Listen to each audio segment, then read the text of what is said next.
우리가 창세기부터 계시록까지 성경이 어떻게 이루어졌는지를 아주 대략적으로 저 공중에서 이렇게 내려다보듯이 전체를 쭉 살펴보는 그러한 시간입니다. 그래서 여러분, 요즘에는 이렇게 사진을 찍어도 TV에 보면 이렇게 위로 날아다니는 도구를 통해 가지고 사진을 위에서 딱 찍잖아요, 그렇죠? 그러면 전체가 싹 보이는 그런 시대입니다만, 드론으로 촬영을 하잖아요. 그래서 오늘 우리 지금 보고 있는 풍요로운 빛은 그렇게 높은 곳에서 성경 전체를 훑어보는 그런 과정이 있습니다. 지금은 우리가 중간쯤 와 있죠. 그래서 창세기부터 지금 모세오경, 그렇죠? 장세기, 출애굽기, 레위기, 민수기, 신명기까지 보았고, 그 다음에 율법사라고 부르잖아요. 그 다음에 역사, 이스라엘 역사가 기록된 여호수아, 사사기, 룻기, 그 다음에 사무엘상하, 역대상하, 에스라, 느헤미야, 에스더, 거기까지가 역사서죠. 오늘 지금 표정이 전혀 처음 듣는 사람들의 표정인데 참 이게 좋기도 하고 잘못되기도 하고, 가르쳐도 보람이 없거나 똑같은 말을 또 해도 아무 상관이 없는, 그렇죠? 어느 교회 목사님은 3년에 한 번씩 똑같은 설교를 반복해서 한답니다. 그리고 성도들이 설교를 했는데 그 말씀대로 살지 않으면 그 다음 주에 똑같은 설교를 또 한답니다. 또 하나면 그 다음 주에 또 똑같은 설교. 그래서 저는 그렇게 하지는 않지만 항상 새로운 설교를 준비하려고 애를 쓰긴 합니다만, 뭐 기억할 필요는 없어요.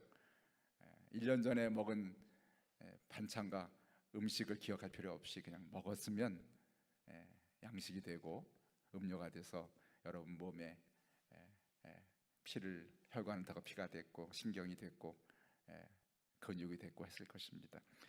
자, 우리가 역사서를 공부하지만 그래도 아무리 그래도 기본적인 것은 알아야 되기 때문에 역사서의 세 시대를 우리가 지금 분류해 뒀습니다. 그래서 왕이 없던 이스라엘이 가나안 땅에 들어가서 왕을 세우기 전까지 하나님이 쓰셨던 사람들이 사사라는 사람들이었습니다. 사사기가 있었죠. 사사들이 있었습니다. 그래서 뭐 이런 삼손, 기드온, 뭐 이런 사사들의 이야기가 있잖아요.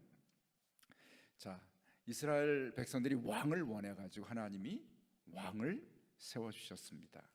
첫 번째 왕이 바로 보통 사람들보다 이 머리가 어깨 위로 있는 그러한 키가 크고 잘생기고 아주 뛰어난 외모를 가진 사울 왕을 세웠잖아요. 그래서 사울 왕이 그런데 패하게 되고 두 번째 왕으로 다윗을 세우게 되죠. 그렇죠? 다윗을 패하셨습니다. 다윗을 세우셨습니다. 그래서 어쩌면 이스라엘의 역사는 실제적으로 왕의 역사는 다윗부터 시작되는 그러한 다윗 왕국. 그래서 다윗 왕국이 아주 큰 영토를 차지하면서 성경은 이렇게 말합니다.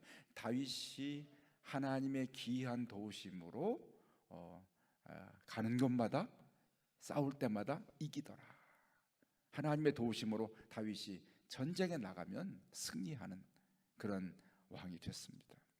하나님께서 기이한 도우심을, 이상하게 이기는 거에 나가면 그것이 바로 다윗 왕을 도우셨던 하나님. 그래서 그 이스라엘의 영토를 차지하게 되는 것이죠. 지금 중동에 벌어지고 있는 그러한 전쟁도 이 구약 시대의 성경 이야기가 무관하지 않습니다. 지금도 이 유대인, 이스라엘 사람들은 이스라엘의 그 땅, 옛 땅을 하나님이 아브라함에게 주신 자신들의 땅이라고 여기고, 그래서 지금 가자지구나 또는 레바논이나 이런 것들이 다 자기들이 회복해야 될 땅으로 여기기 때문에 생명을 걸고 지금 싸우고 있는 것이죠. 그것이 바로 이 성경 역사와 상관이 있는 그런 이야기들입니다. 주의할 것은 최근에 보면은 이런 전쟁만 되면은 항상 신이 난 분들이 있어요. 막 구약 성경을 막 풀어가지고 지금 이란과 뭐 미국과 뭐 어쩌고 하고, 특별히 너무 지나친 애국주의에 붙들린 사람은 솔로몬, 만약 트럼프를 이 구약 시대의 어떤 이스라엘 도운 왕으로 비유하기도 하는 사람들이 있습니다. 결코 그렇지는 않죠. 우리가 그런 것들에 매우 주의해야 합니다. 그래서 여러분, 함부로 예언에 대해서 내가 푸는 것은 거의 99% 틀리는 경우가 많아요. 맞는 것이 1% 되지 않아요. 이런 일이 있을 때마다 어떤 종말을 예고하거나 어떤 사건을 중심으로 풀어갈 때 그것이 맞지 않을 때가 많아요. 그 시대에 그때는 그럴듯한데 시간이 지나면 아닐 때가 많다는 얘기죠. 거기에 우리가 현혹될 필요는 없습니다. 자, 그래서 일단 왕정 시대, 그다음에 사사를 통해서 왕을 세우신 왕정 시대가 있는 왕들이, 거의 모든 왕들이 하나님이 원하시는 왕의 모습을 보이지 않기 때문에 마침내 이스라엘이 멸망하죠. 북쪽 이스라엘이 아수르에, 남쪽 유다가 바벨론에 망하게 됩니다. 그래서 오랜 기간 동안 포로 시대를 지나게 됩니다. 나라는 없어져 버리고, 그렇죠? 그래서 온 세계에 흩어진 디아스포라 해서 이스라엘 유대인들이 세계로 흩어져 살아가게 되는 그런 비극을 맞습니다.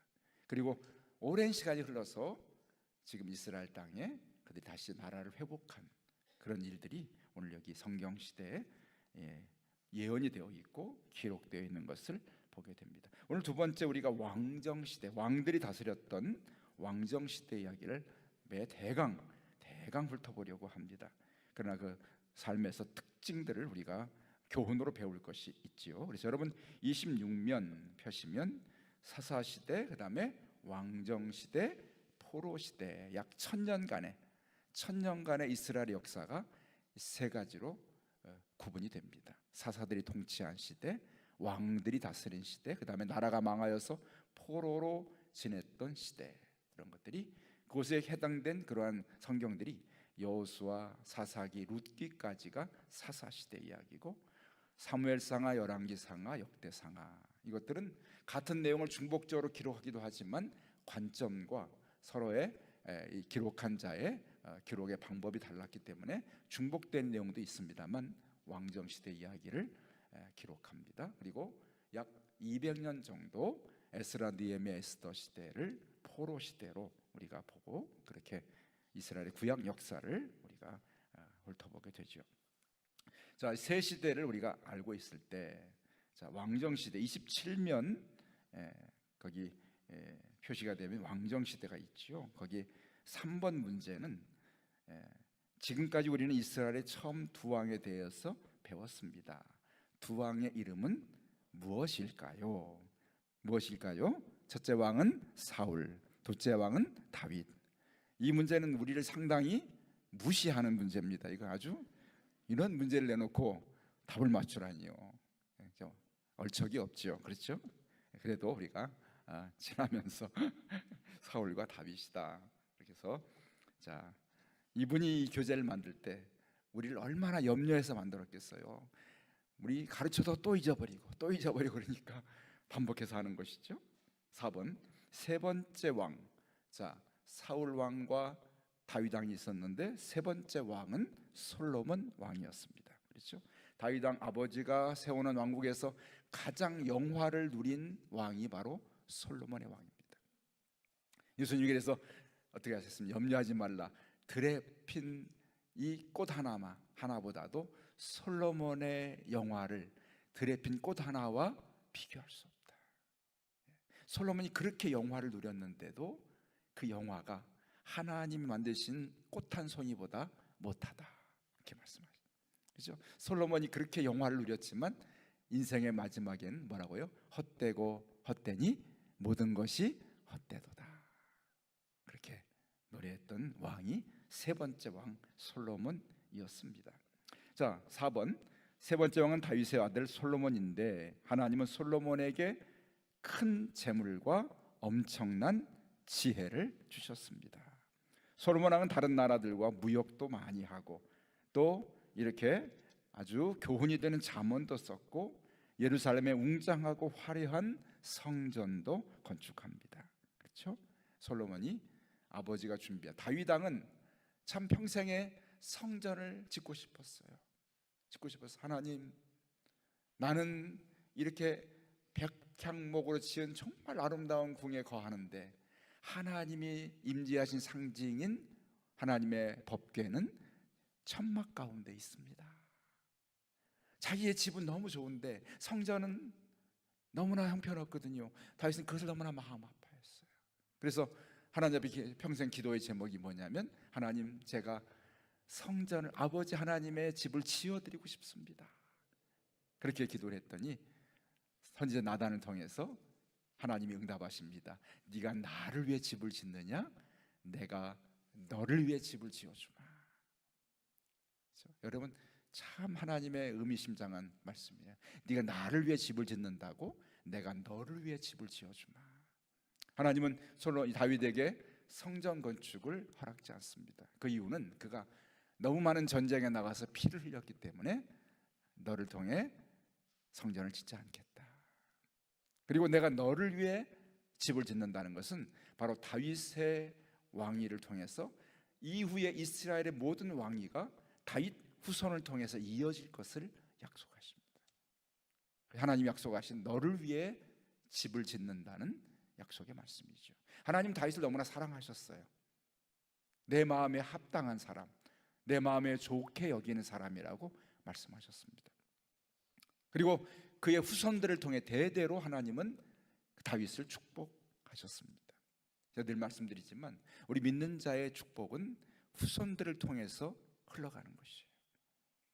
내가 내 삶에서 헌신되고 내 삶에 충성하면 내 후손들이 하나님의 복을 누리게 됩니다. 그래서 하나님 축복하시는 놀라운 방법이에요. 물론 내 후손들이 말씀 안에서 바로 서야 되겠지만, 그러나 큰 그림을 보면 하나님이 나를 통해서 후손들을 오랫동안 축복하시는 것을 우리는 확인할 수가 있습니다. 그것이 하나님이 우리를 축복하시는 방법 중에 하나예요. 그래서 우리가 근시안적으로 나의 삶을 보지 아니하고 나를 통해서 하나님이 어떻게 내 후손들을 축복하실 것인지 그것을 바라보면은 그 기대가 되고, 그것은 변치 않는 하나님의 약속이에요.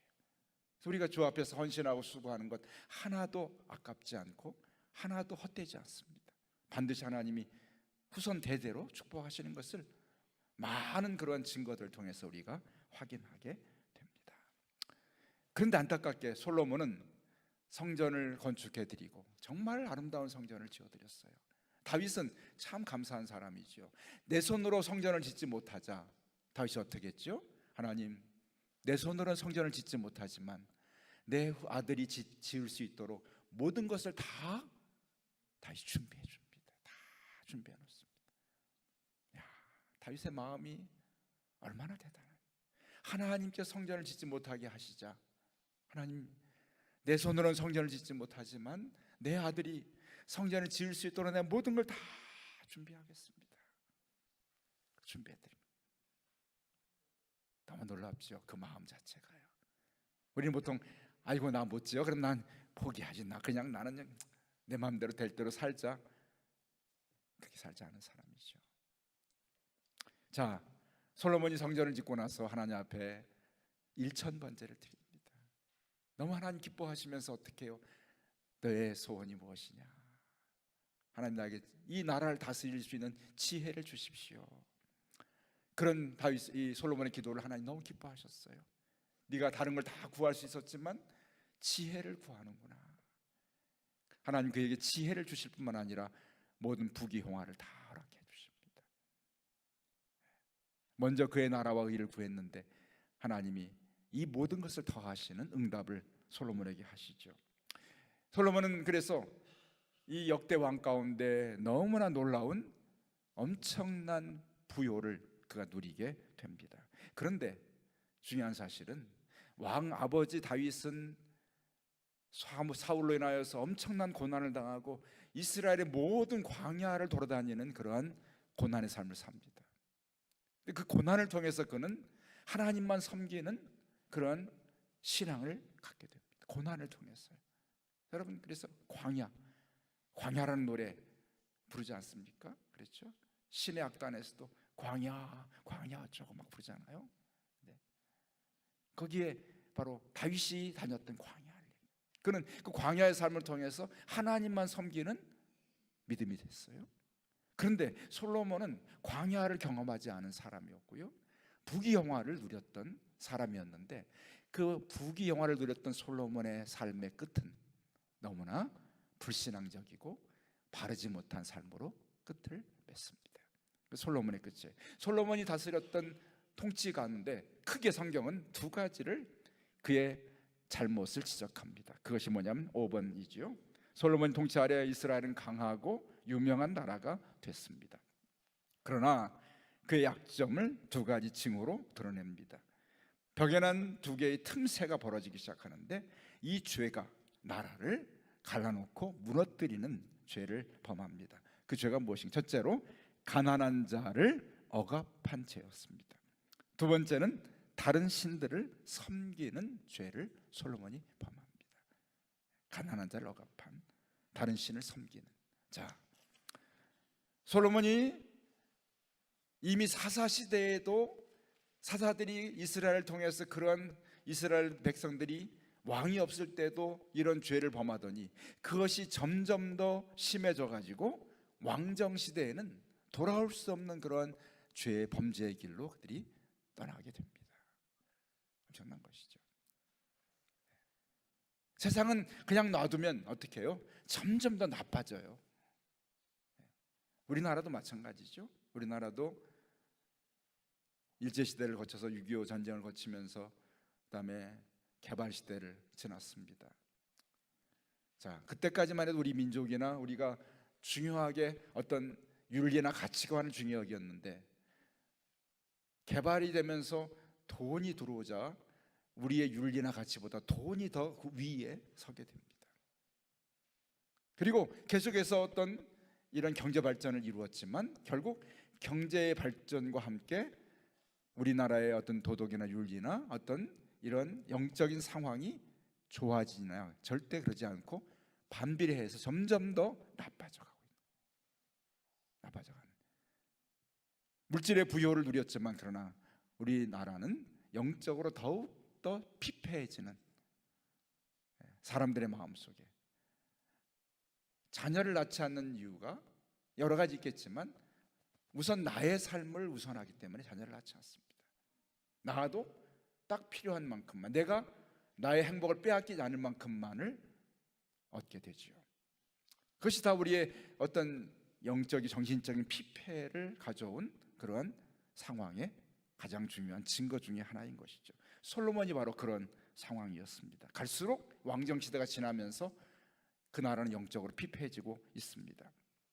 6번이지요. 솔로몬은 그 명성이 높을 때 이런 죄들을 범하게 됩니다.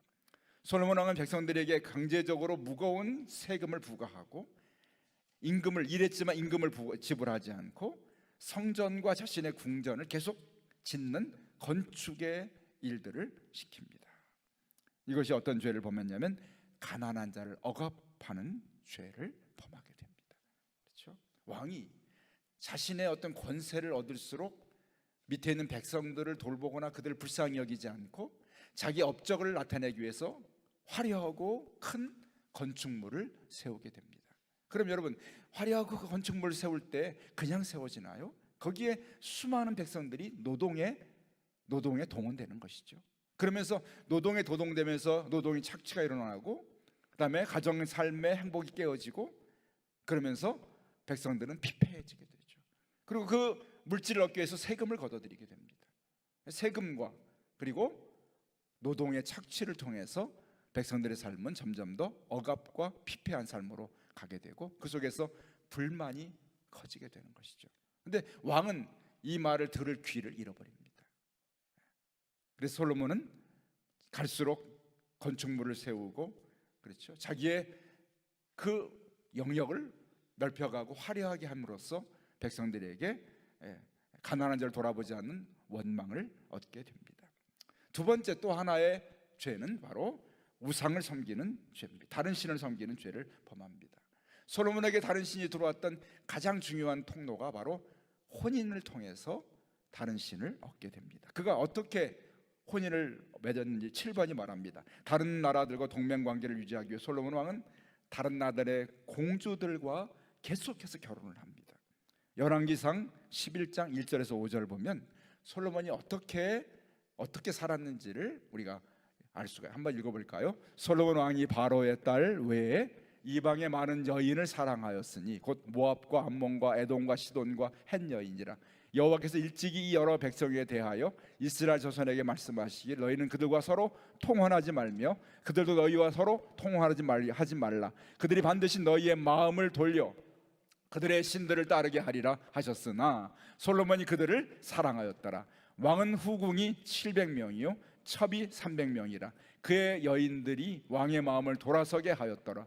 솔로몬이 나이가 많을 때에 그의 여인들이 그의 마음을 돌려 다른 신들을 따르게 하였으므로 왕의 마음이 그의 아버지 다윗의 마음과 같지 아니하여 그의 하나님 여호와 앞에 온전하지 못하였으니 이는 시돈 사람의 여신 아스타롯을 따르고 암몬 사람의 가증한 밀곰을 따름이라. 아멘. 여러분, 야,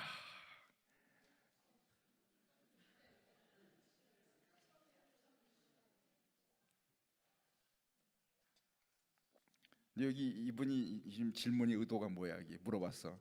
A번 솔로몬에게 몇 명의 아내가 있었습니까? 솔로몬에게 몇 명의 첩이 있었습니까? 이런 건 잘 기억해. 어떻게 금방 필요 없는 거 잘 기억해. 700명과 300명. 와.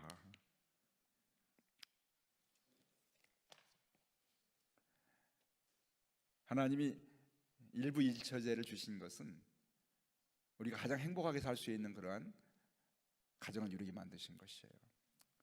가끔 이렇게 그 유튜브에 보면은 일본 사람, 한국 사람 그런 일본 사람들 가운데 뭐 아내를 2명, 3명 둔 사람들 이야기가 나오는데 행복해 보일 것 같은 절대로 그렇지 않습니다. 본인도 불행하고 그 여인들도 불행한 것이죠. 그런데 솔로몬이 약 1000명의 그런 아내를 뒀는데 남자들이겠죠. 야, 내가 죽을 때 죽을지언정 나도 좀 그런 걸 누려봤으면 좋겠다. 그 속이 얼마나 혼란하고 얼마나 고통스러웠을까요?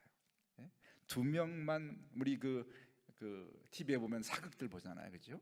사극들 보면 그 2명만 모여도 그 시기와 질투와 싸움이 얼마나 심각한, 그죠? 심각한. 솔로몬 곁에서 얼마나 많은 그러한 그 여인들 사이에 암투와, 그렇죠? 그런데 그 다 중요한 그것들은 다 포기하고 한 가지가 중요했습니다. 이방 나라와 화평하기 위해서 그 나라의 공주를 자기 아내로 맞이합니다. 그리고 그래서 그 나라와 화친하게 되는 것이죠. 그런데 그 속의 비밀이 뭐냐면 그 여인들이, 이방 여인들이 솔로몬에게 결혼하여 올 때 몸만 오는 것이 아니라 그의 영적인 신앙을 가지고 오는 겁니다. 우상을 가지고 오는 거예요. 그러니까 그 주변의 모든 우상들이 다 솔로몬에게 여인을 통해 일어납니다. 세계 역사는 밤에 이루어집니다. 왜요? 낮에는 가서 바르게 하는 것 같은데 밤에 들어가서 이 아내만을 만나면 이게 밖에서 나오는 거예요. 다음에 이렇게 어떤 목사님은 그런데죠. 당회를 열어서 이렇게 결정하면 집에 가 그 다음날 사모님 만나고 다음 주에 오면 바뀌어진다는 거예요.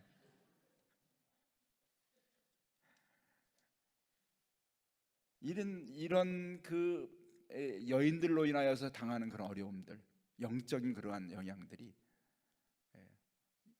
다른 것들은 괜찮은데 우상의 문제가 다른 신이 나라로 들어온 겁니다. 그것이 멸망의 정말 중요한 이유가 됐던 것이죠. 그래서 성경은 2가지 죄를 얘기합니다. 어떻게 백성들을, 가난한 자를 억압하고 다른 신들을 받아서 신들을 섬겼던 것. 솔로몬 왕국이 멸망한 가장 큰 이유로 말합니다. 근데 그 솔로몬이 아니라 왕정시대 내내 이 문제가 이스라엘을 멸망으로 이끌었습니다. 이것은 곧 오늘 우리의 삶에도 동일한 경고가 되는 말씀이죠. 동일한 경고. 첫째로 우리에게서 공의로운 하나님, 이 땅에 공의롭게 바르게 살아가는 그런 공의로운 하나님의 삶을 잃어버리는 것에 대한 경고고, 또한 우상 숭배에 대한 경고가 바로 이들의 삶을 통해 주시는 그런 교훈인 것을 보게 됩니다. 결국 솔로몬의 통치가 끝나자 나라는 둘로 나뉘어지는 벌을 받습니다. 하나님의 징계를 받습니다. 그래서 지도에 있습니다만 북쪽은 이스라엘과 10지파, 남쪽은 유다 2지파가 나뉘어져서 북쪽 이스라엘과 남쪽 유다로 나라가 갈라지게 됩니다. 위쪽은 유다는 솔로몬의 아들 르호보암이 통치하고, 북쪽은 다른 통치자인 여로보암이 10지파를 가지고 통치합니다. 왜냐하면 솔로몬이 민심을 다 잃어버렸어요. 다 잃어버렸어요. 그래서 이 백성들이 솔로몬에게 바른 통치를 해줄 것을 건의했지만 솔로몬은 젊은 사람들의 이야기를 듣고 그들의 말을 묵살해버립니다. 그러면서 민심이 떠나게 되고, 그래서 10지파가 북쪽에 모여서 한 나라를 이루고, 솔로몬은 유다 지파와 그 다음에 르벤, 베냐민 지파와 함께 2지파를 통해서 유다 땅을 지켜내게 됩니다. 분열이 되게 되죠. 분열 왕국이 이루어지게 되는 것이죠. 넘겨서 쭉. 그래서 분열 이후에는 북왕국 이스라엘, 남왕국이라고 부르게 됩니다. 넘겨서 여러분 12번 한 예를 들면, 자, 이 왕들이 왕정 시대 얼마나 타락했던지에 대해서 예를 드는 것이 12번의 아합이라는 그러한 북쪽 이스라엘 왕의 한 예를 들게 됩니다. 아합 왕은 나봇이라는 그러한 사람이 포도원을 갖고 있었는데, 이 아합 왕이 그 포도원이 너무나 탐이 났어요. 그래서 그 포도원을 빼앗고 싶었습니다. 그런데 아합 왕은 그래도 그 피가 이스라엘의 피가 흘렀던 그러한 사람이었어요. 그래서 기본적인 신앙의 기본을 가지고 있었던 왕이었습니다. 그래서 나봇에게 그 왕이 그 표도원을 팔라고 했을 때 나봇이 팔지 않습니다. 왜냐하면 이스라엘은 자기가 받은 땅이 조상에게 받은 어떤 가문의 생명 같은 것이었기 때문에 그 땅을, 포도원을 왕에게 팔지 않습니다. 그랬더니 이 아합 왕이 집에 돌아와서 이불을 뒤집어 쓰고 머리를 묶고 끙끙 앓습니다. 그랬더니 아내 이세벨이라는 여인이 이방에서 시집온 그러한 여인인데, 이방 여인이죠. 이방 신을 가져온 여인입니다. 왕에게 묻습니다. 왜 불을 넣습니까? 그랬더니 이 아합 왕이 아내에게 이렇게 말합니다. 내가 저 나봇의 포도를 갖고 싶은데 저 남자가 팔질 않는다. 그랬더니 여자가 뭐래? 당신은 왕이 아닙니까? 빼앗으면 되지 왜 고민합니까? 하면서 깡패들을 동원해서 나봇을 죽입니다. 그리고 그 땅을 뺏어버립니다. 여러분, 여기에 두 사람의 행동에 있어서 우리가 근본적인 차이가 있는데, 첫째, 아합 왕은 그래도 그 출신이, 그 피가 이스라엘의 피를 받았고 신앙을 제대로 지키지 않았지만 그래도 기본적인 신앙을 가졌던, 넘어서는 안 될 선을 지켰던 그런 마음은 갖고 있었어요. 그런데 이세벨은 이방에서 온 여인이었기 때문에 잔인하고 아무런 그 삶에 절제하는 경계가 없었기 때문에 그만 나봇을 죽여버리고 그것을 빼앗는 것을 주저하지 않은, 그것이 바로 아합 왕이 하나님의 심판을 받고 멸망받는 중요한 이유가 됐던 것을 보게 됩니다. 아합 왕 이야기를 오늘 성경은 예를 들고 있습니다. 그렇죠? 그래서 우리가 믿는 자가 믿지 않는 사람과 결혼하는 것, 그것이 얼마나 우리가 참 주의하고 쉽지 않은 일인가를 생각해 봅니다. 어제 제가 이제 이렇게 학생들한테 문답하면서 입교하는 아이들에게 물었어요. 다음에 남자친구나 여자친구가 예수 안 믿으면 어떡할래? 이렇게 물었어요. 그랬더니 뭐라고 했냐면은 그 아이들이 교회로 데려올 때까지 데려오고 안 믿으면 할 수 없지요. 이렇게 했어요. 무슨 소리예요? 예수 믿도록 해보긴 하는데 안 믿어도 어쩔 수 없어, 사랑하면 결혼을 하겠다는 거죠. 그래. 또 하나는 이렇게 얘기했어요. 남자아이는 이렇게, 누구라고, 남자 하나밖에 없었으니까 아들을 잘 길러서 누군지 모르지만 하여튼 이렇게 얘기했어요. 교회로 데려오면 데려오도록 노력하다가 안 되면 헤어지겠습니다. 이렇게 해서 그래 잘했다. 누구라고는 제가 얘기 안 합니다.